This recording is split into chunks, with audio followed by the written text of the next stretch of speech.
ಜಾತಿ ಗಣತಿ ಮರು ಸರ್ವೆಗೆ ನಾಳೆನೇ ಅಧಿಕೃತ ಆದೇಶ ಹೊರಬರುತ್ತೆ. 15 ದಿನಗಳ ಕಾಲ ಜಾತಿ ಗಣತಿ ಸಮೀಕ್ಷೆ ನಡೆಸುವುದಕ್ಕೆ ಈಗ ನಿರ್ಧಾರವನ್ನು ಮಾಡಲಾಗಿದೆ.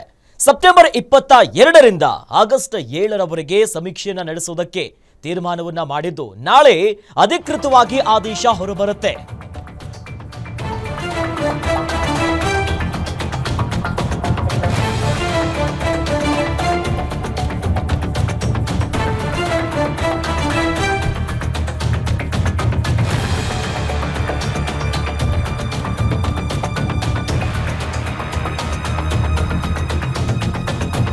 ಸಿಎಂ ಸಭೆ ಬಳಿಕ ಸಚಿವ ಶಿವರಾಜ ತಂಗಡಗಿ ಮಾಹಿತಿಯನ್ನ ಕೊಟ್ಟಿದ್ದಾರೆ.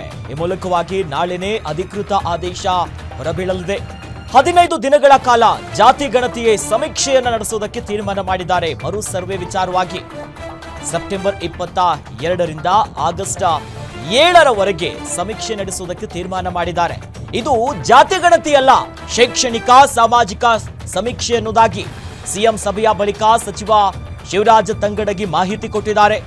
ಕಾಂತರಾಜು ವರದಿಯಲ್ಲಿ 58 ಪ್ರಶ್ನೆಗಳನ್ನ ಕೇಳಿದ್ವಿ. ಅದೇ ರೀತಿ ಈ ಮರು ಸರ್ವೆಯಲ್ಲೂ ಕೂಡ ಪ್ರಶ್ನೆಗಳಿರ್ತವೆ. ತಂತ್ರಜ್ಞಾನವನ್ನ ಬಳಸಿ ಜಾತಿ ಗಣತಿ ಮರು ಸರ್ವೆಯನ್ನ ಮಾಡ್ತೀವಿ ಅನ್ನೋದಾಗಿ ಹೇಳಿದ್ದಾರೆ.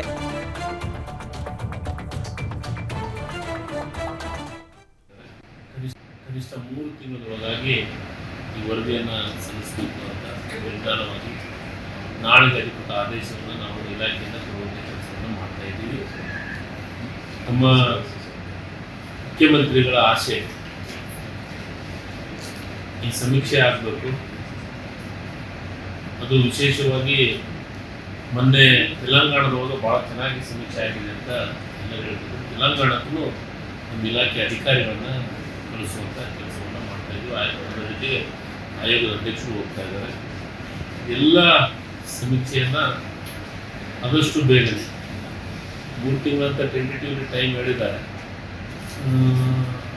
ಮತ್ತು ಶಿಕ್ಷಕರನ್ನೇ ಉಪಯೋಗ ಮಾಡ್ಕೋಬೇಕು ಅಂತಂದು ಅವರು ನಮ್ಮ ಈ ದಸರಾ ಟೈಮ್ ಒಳಗೆ ರಜೆ ಇರುತ್ತೆ. ಆ ಟೈಮ್ ಒಳಗೆ ಅದಕ್ಕಿಂತ ಪೂರ್ವದೊಳಗೆ ಅದನ್ನ ಏನೇನು ಮಾಡಬೇಕು, ಯಾವ ರೀತಿ ಇದು ಮಾಡಬೇಕು, ಟ್ರೈನಿಂಗ್ ಮಾಡಬೇಕು, ಅವೆಲ್ಲ ಕಾರ್ಯಗಳು ನಾಳೆಯಿಂದ ಪ್ರಾರಂಭ ಆಗ್ತಾ ಇದ್ದಾವೆ. ಅವಾಗ ಆ ಸಮೀಕ್ಷೆಗಳು ಕೂಡ ಪ್ರಮಾಣ ಈಗಲೇ ನನಗಿದ್ದು ಮಾಹಿತಿ ಮುಖ್ಯಮಂತ್ರಿಗಳಿಗೆ ಪ್ರೆಸ್ ನೋಟು ರಿಲೀಸ್ ಮಾಡಿದ್ದಾರೆ ಅಂತ ನನ್ನ ಮಾಹಿತಿ ಬಂದಿದೆ. ಅದೇ ರೀತಿ ಇದನ್ನು ಅಚ್ಚುಕಟ್ಟಾಗಿ ಎಲ್ಲ ವಿವರಣೆಗಳನ್ನು ತೆಗೆದುಕೊಂಡು ಕನಿಷ್ಠ ನಮಗೆ ಲಾಸ್ಟ್ ಟೈಮು 54 ಕಾಲಮ್ಗಳು ಇತ್ತು. ಈಗ ಅದಕ್ಕಿಂತ ಹೆಚ್ಚಿಗಾಗತ್ತೆ, ಏನಾಗುತ್ತೆ ನೋಡಬೇಕು.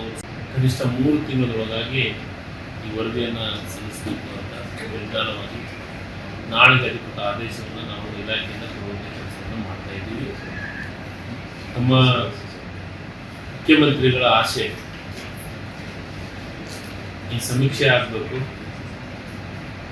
ಅದು ವಿಶೇಷವಾಗಿ ಮೊನ್ನೆ ಈ ಬಗ್ಗೆ ಹೆಚ್ಚಿನ ಡೀಟೇಲ್ಸ್ ಪಡ್ಕೊಳ್ಳೋಣ. ನಮ್ಮ political bureau head Maruti Pavagada ದೂರವಾಣಿ ಸಂಪರ್ಕದಲ್ಲಿ ನಮ್ಮ ಜೊತೆ ಜಾಯ್ನ್ ಆಗಿದ್ದಾರೆ.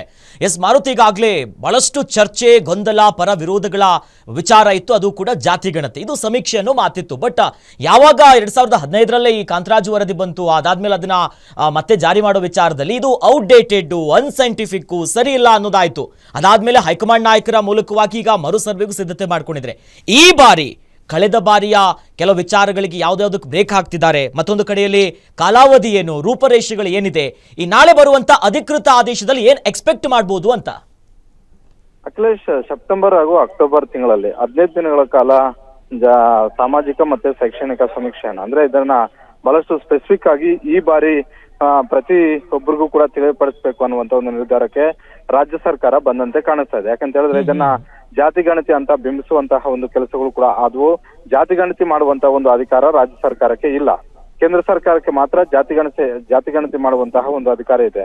ಹೀಗಾಗಿ ಮತ್ತೊಮ್ಮೆ ಜಾತಿಗಳ ಸಾಮಾಜಿಕ ಮತ್ತೆ ಶೈಕ್ಷಣಿಕ ಪರಿಸ್ಥಿತಿ ಯಾವ ರೀತಿಯಾಗಿದೆ ಅನ್ನುವಂಥದ್ದನ್ನ ಹಿಂದೆ ಕಾಂತರಾಜ್ ಮತ್ತೆ ಜಯಪ್ರಕಾಶ್ ಹೆಗ್ಡೆ ಅವರು ಕೊಟ್ಟಂತಹ ಒಂದು ರಿಪೋರ್ಟ್ಗೆ ಬಹಳಷ್ಟು ಆಕ್ಷೇಪ ಮತ್ತೆ ಅಸಮಾಧಾನಗಳು ವ್ಯಕ್ತವಾಗಿದ್ವು. ಯಾಕಂತ ಹೇಳಿದ್ರೆ ವೈಜ್ಞಾನಿಕವಾಗಿ ಈ ಸರ್ವೆಯನ್ನ ಮಾಡಲಿಲ್ಲ. ಕೇವಲ 8-10 ದಿನಗಳಲ್ಲಿ ಸರ್ವೆಯನ್ನ ಕಂಪ್ಲೀಟ್ ಮಾಡಿದ್ರು, ನಮ್ಮ ಮನೆಗೆ ಬರಲೇ ಇಲ್ಲ ಅನ್ನುವಂತಹ ಒಂದು ಆಕ್ಷೇಪಗಳು ರಾಜ್ಯಾದ್ಯಂತ ಕೇಳಿಬಂದ್ವು. ಹೀಗಾಗಿ ಬಹಳಷ್ಟು ಅದರಲ್ಲೂ ಪ್ರಬಲ ಸಮುದಾಯಗಳು ಇಂದ ಬಹಳಷ್ಟು ಆಕ್ಷೇಪಗಳು ಕೇಳಿಬಂದ ಹಿನ್ನೆಲೆಯಲ್ಲಿ ಮುಖ್ಯಮಂತ್ರಿ ಸಿದ್ದರಾಮಯ್ಯ ಸೇರಿದಂತೆ ಅವರ ನೇತೃತ್ವದ ಕ್ಯಾಬಿನೆಟ್ ಅಲ್ಲಿ ಸುದೀರ್ಘವಾಗಿ ಚರ್ಚೆ ಆಯಿತು. ಮರುಸರ್ವೆ ಮಾಡಲೇಬೇಕು ಅನ್ನುವಂತಹ ಒಂದು ನಿರ್ಧಾರಕ್ಕೆ ಬಂದರು. ಅದರ ಮುಂದುವರೆದ ಭಾಗವಾಗಿ ಇವತ್ತು ಸಿಎಂ ಸಿದ್ದರಾಮಯ್ಯ ಹಾಗೂ ಹಿಂದುಳಿದ ವರ್ಗಗಳ ಸಚಿವರಾದಂತಹ ಶಿವರಾಜ್ ತಂಗಡಗಿ ಸೇರಿದಂತೆ ಹಲವು ಇಲಾಖೆ ಅಧಿಕಾರಿಗಳು, ಅಂದ್ರೆ ಕಂದಾಯ ಇಲಾಖೆ ಅಧಿಕಾರಿಗಳು ಭಾಗವಹಿಸಿದ್ರು, ಅದೇ ರೀತಿ ಶಿಕ್ಷಣ ಇಲಾಖೆ ಅಧಿಕಾರಿಗಳು, ಅದೇ ರೀತಿ ಸಾಮಾಜಿಕ ಮತ್ತೆ ಹಿಂದುಳಿದ ವರ್ಗಗಳ ಕಲ್ಯಾಣ ಇಲಾಖೆ ಅಧಿಕಾರಿಗಳು ಕೂಡ ಭಾಗವಹಿಸಿದ್ರು. ಈ ಸಭೆಯಲ್ಲಿ ಮುಖ್ಯಮಂತ್ರಿ ಸಿದ್ದರಾಮಯ್ಯರು ಬಹಳಷ್ಟು ಸ್ಪಷ್ಟವಾಗಿ ಸೂಚನೆಯನ್ನ ಕೊಟ್ಟಿರುವಂತದ್ದು, ಸರ್ವೆ ಮಾಡೋದಕ್ಕೆ ಶಿಕ್ಷಕರನ್ನೇ ಬಳಸ್ಕೊಳ್ಬೇಕು. ಯಾಕಂತ ಹೇಳಿದ್ರೆ ಎಲ್ಲೋ ಪ್ರೈವೇಟ್ ಇಂದ ನಾವು ತೆಗೆದುಕೊಂಡಿದ್ದೆ ಆದ್ರೆ ಅವ್ರಿಗೆ ಸಂಪೂರ್ಣವಾದಂತಹ ಒಂದು ಮಾಹಿತಿ ಇರೋದಿಲ್ಲ. ಯಾಕಂದ್ರೆ ಪ್ರತಿ ವರ್ಷವೂ ಕೂಡ ಸೆನ್ಸಸ್ ಪ್ರಕ್ರಿಯೆಗಳನ್ನ ಮಾಡುವಂತದ್ದು ಶಿಕ್ಷಕರೇ ಆಗಿರೋದ್ರಿಂದ ಶಿಕ್ಷಕರಿಗಾದ್ರೆ ಆಯಾ ಊರ್ನ ಬಹಳಷ್ಟು ಸ್ಪಷ್ಟವಾದಂತಹ ಒಂದು ಮಾಹಿತಿ ಇರುತ್ತೆ. ಹೀಗಾಗಿ ಅವರನ್ನೇ ಬಳಸ್ಕೊಂಡು ನೀವು ಸರ್ವೆ ಮಾಡ್ಬೇಕು ಅಂತ ಈಗ ಸೆಪ್ಟೆಂಬರ್ ಅಕ್ಟೋಬರ್ ತಿಂಗಳಲ್ಲಿ 1 ತಿಂಗಳು ರಜೆ ಬರುತ್ತಲ್ಲ, ಆ ಸಂದರ್ಭದಲ್ಲಿ ಶಿಕ್ಷಕರನ್ನ ಬಳಸ್ಕೊಂಡು ಸರ್ವೆಯನ್ನ ಮಾಡಿ ಅನ್ನುವಂತಹ ಒಂದು ಸೂಚನೆಗಳನ್ನು ಕೊಟ್ಟಿದ್ದಾರೆ. ಅದಕ್ಕೂ ಮೊದಲು ಈಗಾಗಲೇ ತೆಲಂಗಾಣದಲ್ಲಿ ಸರ್ವೆ ಯಶಸ್ವಿ ಆಗಿರೋದ್ರಿಂದ ಅಲ್ಲಿ ಏನೆಲ್ಲ ಪ್ಯಾಟರ್ನ್ ಇತ್ತು ಆ ಮಾಡೆಲ್ ಅನ್ನ ಅಡಾಪ್ಟ್ ಮಾಡ್ಕೊಳ್ಳೋದಕ್ಕೆ ಇಲ್ಲಿ ನಿರ್ಧಾರ ಆಗಿರುವಂತದ್ದು. ಒಟ್ಟಾರೆ ತೆಲಂಗಾಣಕ್ಕಿಂತಲೂ ಕೂಡ ಉತ್ತಮವಾದಂತಹ ಒಂದು ರಿಪೋರ್ಟ್ ಈ ಬಾರಿ ಬರಬೇಕು. ಯಾವುದೇ ಸಮುದಾಯಗಳಿಂದ ಆಕ್ಷೇಪಗಳು ಬರಬಾರದು, ಎಲ್ಲರಿಗೂ ಕೂಡ ಅವಕಾಶಗಳು ಸಿಗ್ಬೇಕು. ಒಂದು ಕಡೆ ಮನೆಗೂ ಹೋಗಿ ಮಾಹಿತಿಯನ್ನ ಸಂಗ್ರಹ ಮಾಡುವಂತದ್ದು. ಒಂದು ವೇಳೆ ನಮ್ಮ ಮನೆಗೆ ಬರ್ಲಿಲ್ಲ ಅಂತ ಅನ್ನೋದಾದ್ರೆ ಅವರು ಆನ್ಲೈನ್ ಅಲ್ಲಿ ಆ ಅರ್ಜಿಯನ್ನ ಭರ್ತಿ ಮಾಡೋದ್ರ ಮುಖೇನ ಅದನ್ನ ದಾಖಲಾತಿಯನ್ನ ಮಾಡ್ಕೊಳ್ಬಹುದು. ಹೀಗಾಗಿ ಈ ಬಾರಿ ಆಪ್ಷನ್ಸ್ ಹೆಚ್ಚು ಕೊಟ್ಟಿದ್ವಿ ಅನ್ನುವಂತ ಒಂದು ಮಾಹಿತಿಯನ್ನ ಸಚಿವ ಶಿವರಾಜ್ ತಂಗಡಗಿ ಅವರು ಹೇಳಿರುವಂತದ್ದು. ಅಖಿಲೇಶ್, ಧನ್ಯವಾದಗಳು ಮಾರುತಿ, ತಮ್ಮೆಲ್ಲ ಮಾಹಿತಿ